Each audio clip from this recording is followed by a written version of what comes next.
लखनऊ में रानी अवंतीबाई लोधी की जयंती पर श्रद्धांजलि तो दी गई, लेकिन राजनीति भी तेज हो गई। कैपिटल तिराहे पर आज सुबह 9 बजे CM Yogi Adityanath, deputy CM Keshav Prasad Maurya, Brajesh Pathak और भाजपा प्रदेश अध्यक्ष भूपेंद्र चौधरी ने पहुंचकर वीरांगना की प्रतिमा पर माल्यार्पण किया। सीएम योगी ने कहा कि हमारी सरकार ने मातृशक्ति को सम्मान देने के लिए झांसी में महारानी लक्ष्मीबाई विश्वविद्यालय, बांदा में महारानी दुर्गावती मेडिकल कॉलेज और प्रदेश में 3 नई बटालियन मातृशक्तियों के नाम पर बनाई है। कामकाजी महिलाओं के लिए छात्रावास बनवाए जा रहे हैं और पुलिस भर्तियों में बेटियों को 20% जगह भी दी गई है। वहीं डिप्टी सीएम केशव प्रसाद मौर्य ने कहा कि 1857 की क्रांति को दिशा देने वाली रानी अवंतीबाई का जीवन साहस और बलिदान का प्रतीक है। ब्रजेश पाठक जो डिप्टी सीएम है, उन्होंने कहा कि भारत माता की अस्मिता की रक्षा के लिए प्राणों की बाजी लगा दी और वह कभी झुकी नहीं। लेकिन भाजपा नेताओं के जाने के 1 घंटे बाद पहुंचे सपा प्रमुख अखिलेश यादव श्रद्धांजलि देने के बाद उन्होंने सरकार पर निशाना साधते हुए कहा है कि सरकार उन्हीं की है, उन्हें पहले ही आना चाहिए था। बीजेपी में पीडीए, पिछड़ा दलित आदिवासी वर्ग के विधायकों का दम घुट रहा है। चुनाव आयोग से लेकर मुआवजे तक सब जगह धांधली है। बीजेपी वालों की कोई विचारधारा नहीं, ये सिर्फ सत्ता के लिए। अखिलेश यादव ने और भी सवाल उठाए कि 15 अगस्त पर लाल किले में हमें कार्ड तक नहीं भेजा गया, परंपरा को तोड़ा गया है। बीजेपी वालों ने इतिहास से छेड़छाड़ किया, भ्रष्टाचार किया है, हर सड़क गड्ढों में बदल दिया गया है, एक्सप्रेसवे टूट गए। बीजेपी वाले कुछ भी बोल जाते हैं और कुछ भी झूठ बोल सकते हैं। वीरांगना रानी अवंतीबाई कौन थी, यह सवाल सभी के मन में है और आज उनकी प्रतिमा पर माल्यार्पण किया जा रहा है तो ये सवाल उठना भी लाजमी। 1857 के स्वतंत्रता संग्राम की सबसे वीर महिला योद्धाओं में गिनी जाने वाली रानी अवंतीबाई लोधी मध्य प्रदेश के रामगढ़ की रानी थी। जब अंग्रेजों ने उनके राज्य पर कब्जा करने की कोशिश की तो उन्होंने अपनी सेना के साथ डटकर मुकाबला किया और अंग्रेजों की भारी सेना के सामने भी उन्होंने घुटने नहीं टेके, अपने प्राणों की आहुति दे दी, लेकिन आत्मसमर्पण नहीं किया। उनका जीवन साहस, स्वतंत्रता और मातृभूमि के लिए बलिदान का प्रतीक बन गया।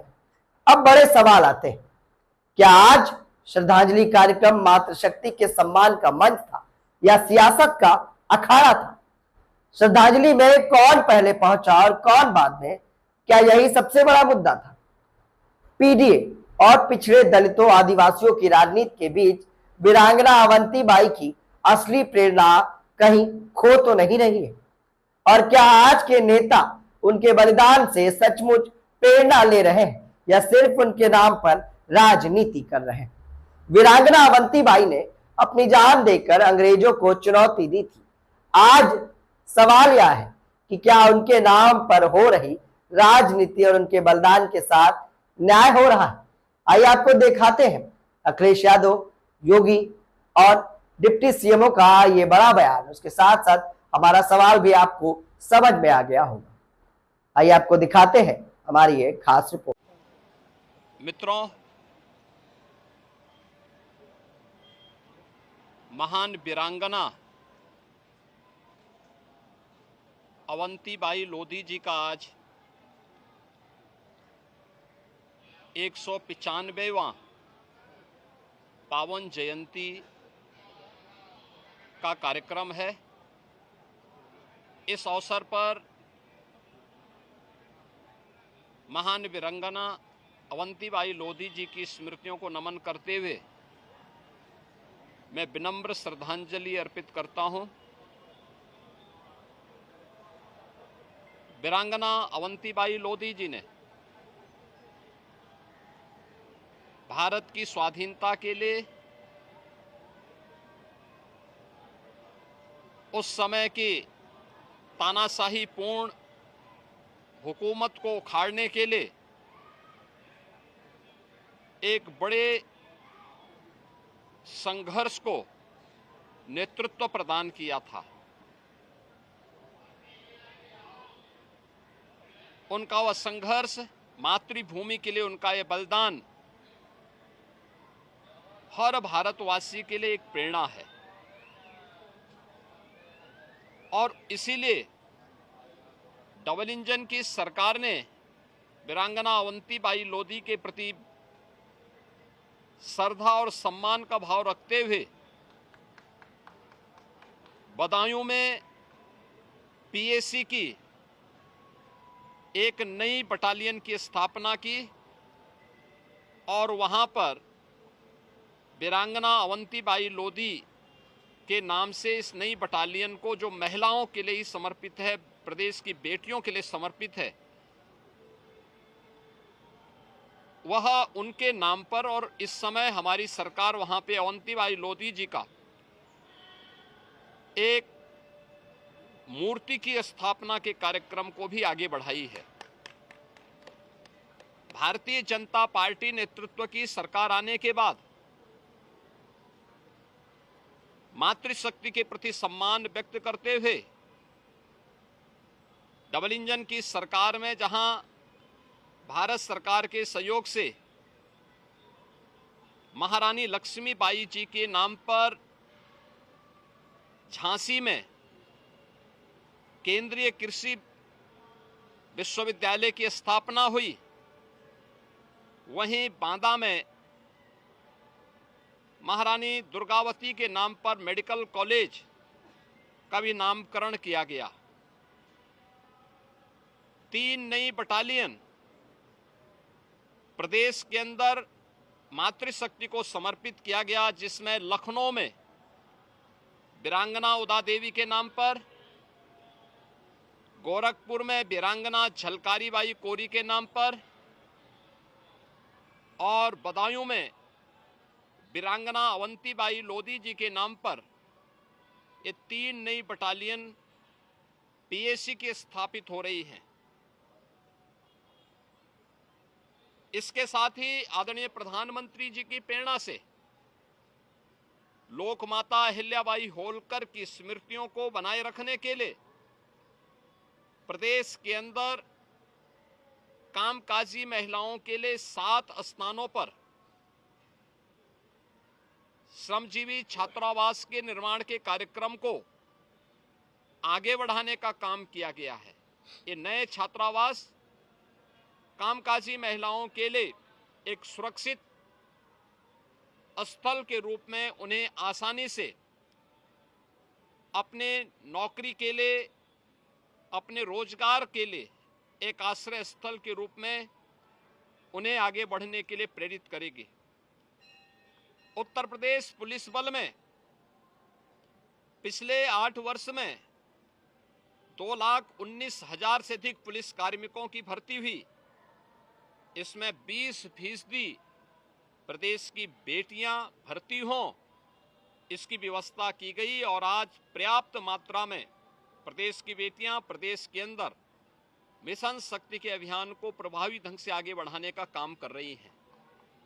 मातृशक्ति के प्रति इस सम्मान को आगे बढ़ाते हुए लोकमाता अहिल्याबाई होलकर की जन्म शताब्दी महोत्सव के अवसर पर भारतीय जनता पार्टी की डबल इंजन सरकार ने अनेक कार्यक्रम और विभिन्न प्रकार के रचनात्मक अभियान को आगे बढ़ाया। आज के इस अवसर पर जब हमें वीरांगना अवंतीबाई लोधी जी के पावन जयंती कार्यक्रम में हम लोग यहाँ पर उपस्थित हुए हैं, मैं एक बार फिर से उनकी स्मृतियों को नमन करता हूँ और प्रदेशवासियों की ओर से विनम्र श्रद्धांजलि भारत माता की ऐसी महान वीरांगना के प्रति उनके श्री चरणों में समर्पित करता हूँ।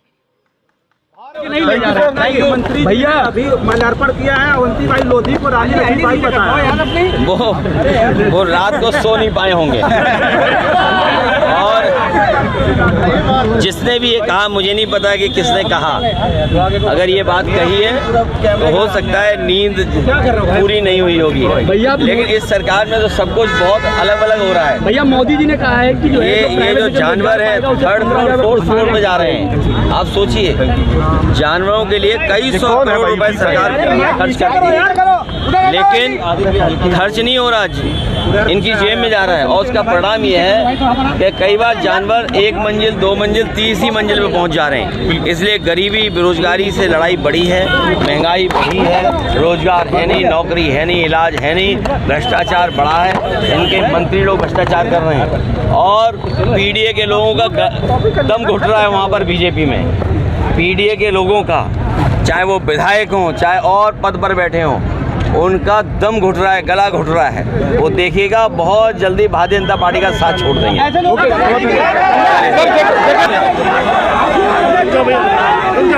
रोज की एक्सरसाइज हो रही है, रोज की एक्सरसाइज हो जाती है।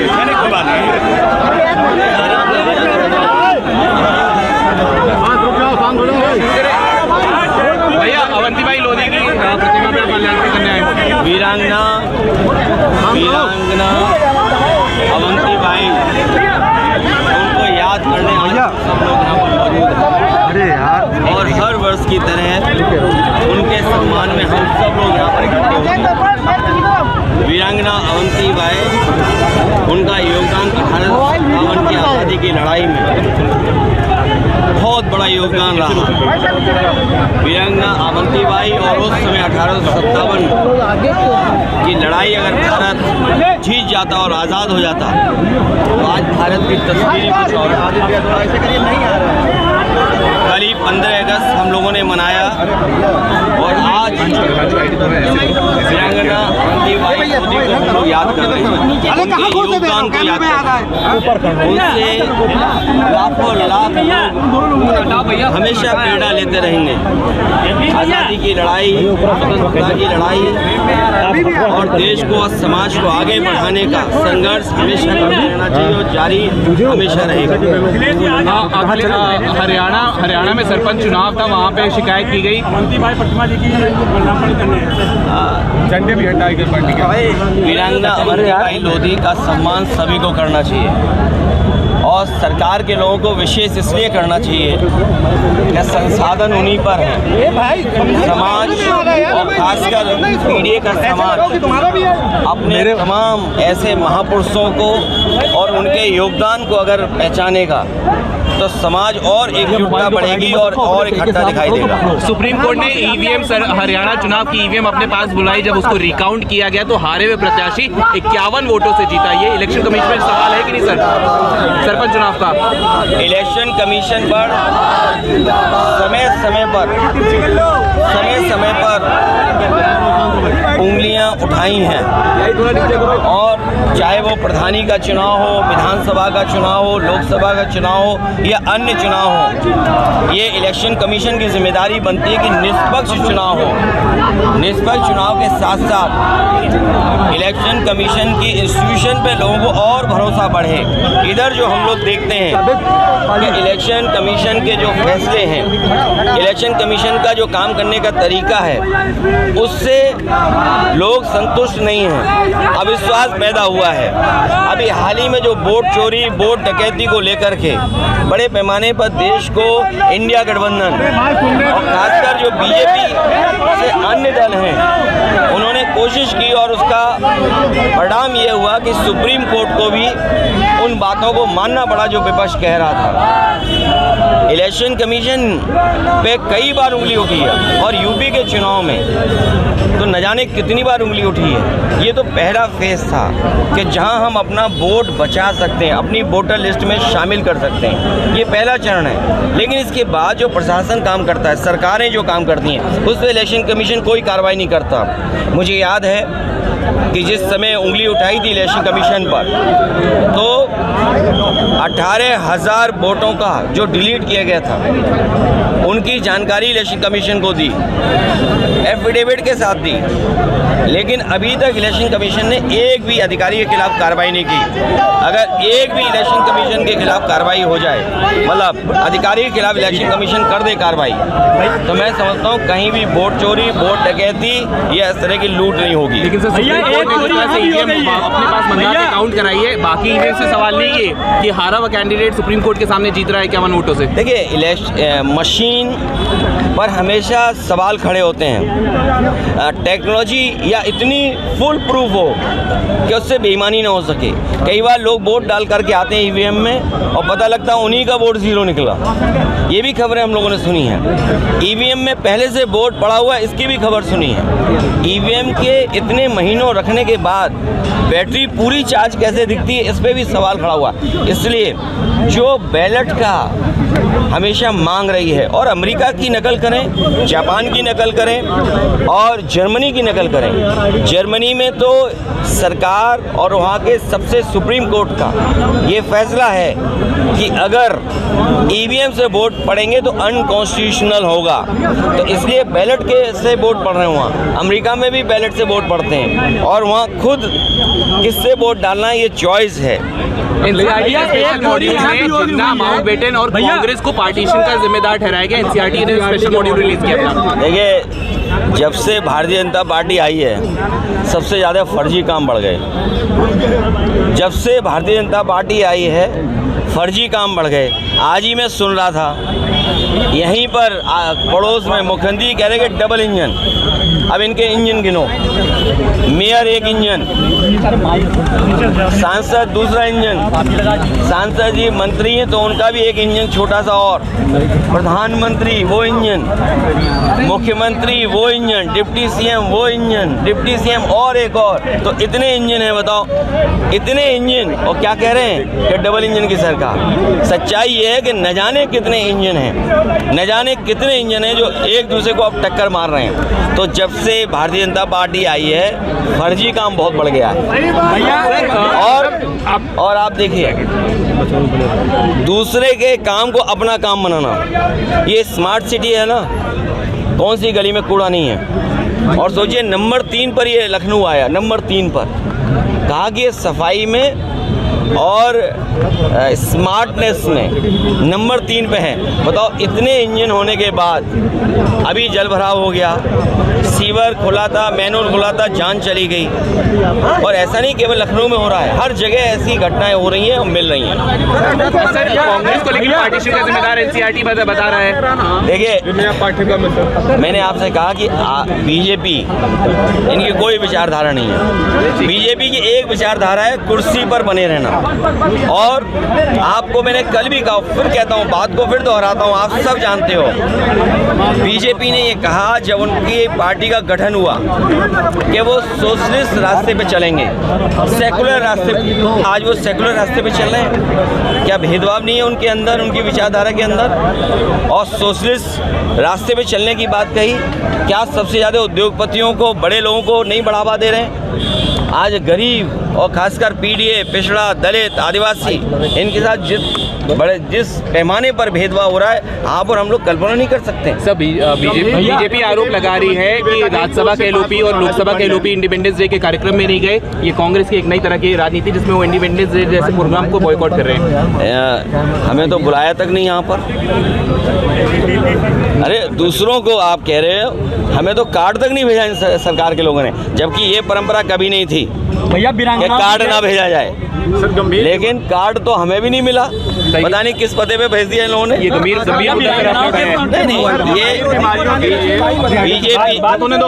बीजेपी कभी भी स्वीकार नहीं कर सकती है भैया बीजेपी के लोगों को शामिल किया है। क्या आप भी कर रहे हैं कुछ खास? क्या आप भी ला रहे हैं समाज में परिवर्तन? क्या आपने भी हासिल की है उपलब्धियां? तो हमारे ताजा तरीन शो पॉडकास्ट में आप बन सकते हैं गेस्ट और बता सकते हैं अपनी जीवन यात्रा। जर्नलिस्ट यूपी लाइव न्यूज लगातार पॉडकास्ट एपिसोड में उन खास शख्सियतों से आपको रूबरू करा रहा है जो समाज में परिवर्तन लाए हैं, जिन्होंने समाज में अपना एक अच्छा मुकाम बनाया है और लोगों के लिए मिसाल बने। क्या आप भी समाज में परिवर्तन ला पाए? क्या आपने भी अपने जीवन में कोई मुकाम हासिल किया है? तो ये शो इंतजार कर रहा है आपका। नीचे दिए गए नंबर पे संपर्क करें और हमारे पॉडकास्ट का हिस्सा बने।